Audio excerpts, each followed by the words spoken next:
हलासन एक महत्वपूर्ण योगासन है जो रीढ़ की हड्डी में स्वास्थ्य, पाचन क्रिया में सुधार और तनाव कम करने में बहुत ज़्यादा मदद करता है।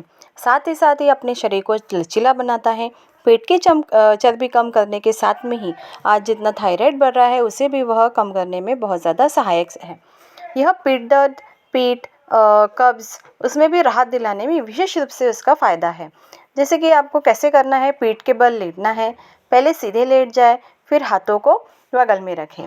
पैर उठाए, सांस भरते हुए पैरों को 50 डिग्री ऊपर उठाए। शरीर को मोड़े, सांस छोड़ते हुए पैरों को सिर के पीछे ले जाए और पंजों को ज़मीन से टिकाने की कोशिश करें।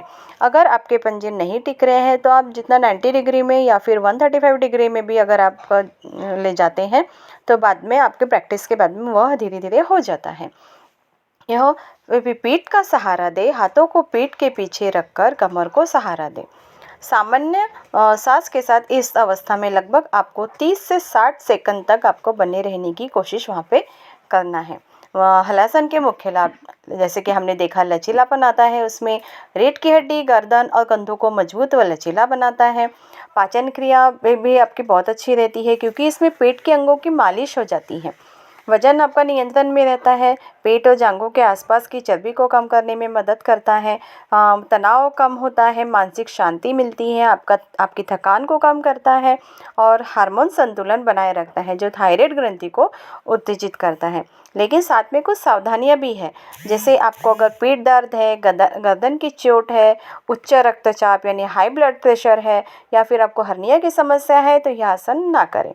पीरियड्स या गर्भावस्था के दौरान भी हलासन नहीं करना चाहिए।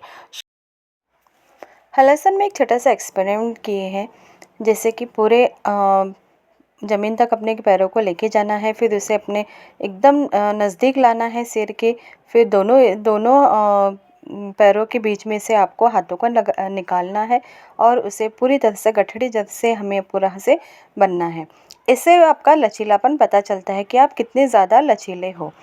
और जैसे जैसे जिसे कि रीढ़ जो है हमारी वह लचीली होती है और हमारे आमाशय, पक्वाशय, गल ग्रंथि यह भी कार्यक्षम होती हैं। पेट में वायु, गैस, एसिडिटी रुकने हो जाती है तो उससे भी हमें बहुत ज़्यादा प्रॉब्लम होती है। ये सारी प्रॉब्लम्स वह दूर करता है। कभी कभी नाभि सरकती है, हम कहते हैं, या फिर लैट्रिन जाना पड़ता है हमें ज़्यादा देर, तो हम बोलते हैं कि नाभि सरक गई है। तो जो नाभि सरकने से होने वाली पीड़ा है वह भी दूर होती है। आमांश विकार, जलाश्रित वायु, गुल्म, कमर दर्द, गर्दन, पीठ, पैर, यकृत, प्लीहा संबंधी विकार दूर होते हैं। साथ ही साथ अंडवृद्धि में भी लाभ होता है। मेद घटता है, मेद यानी हमारे पेट की चर्बी भी घटती है, इसलिए हलासन जरूर कीजिए।